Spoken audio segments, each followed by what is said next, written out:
mga scholar ng Hoy Manharlika, kamusta na kayo? We're waiting for you here in Canada. I just wish a very Merry Christmas and Happy New Year. At saka sa 2026, you're there to really make it good. Palakihin natin para ang success ninyo is makakainganyo sa mga iba ring nag-aaral din. Okay? Ito po si Ma'am Agnes Miranda ng PIDC President. Dati na ho nating kaibigan to nung araw pa, mga bata pa kami. And in fact, si Madam Agnes Miranda, yung asawa niya hong pumayapa na, siya yung kay smoking ko, and I quit smoking already, you know. But anyway, ito ho ay isa sa mga antigong tao dito sa Toronto, Canada. Kasamahan po natin yan, okay? Kung ano man ho yung nababalita nyo, mali po yun.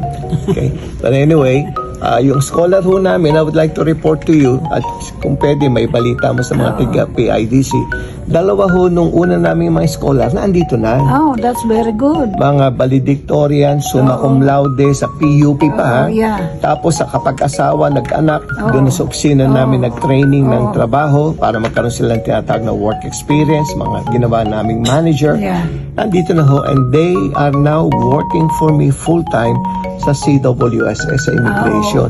Sila ho yung mga branch managers. Talaga, ngayon. that's good. Kamusta na pala yung anak mo? Abuti naman si Don, siya yung namamahala ngayon simula nung nagkasakit ako some years ago, at saka sa brother ko si Charlie. So yung mga tauhan ko na loyal naman, hanggang ngayon sila ang nagpapatakbo.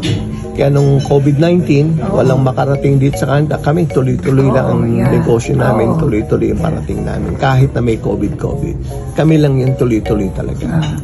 Ayun. So, ladies and gentlemen, our good friend Agnes Miranda. Palakpakan po natin. Kamusta na kayo, ha? Okay, thank you.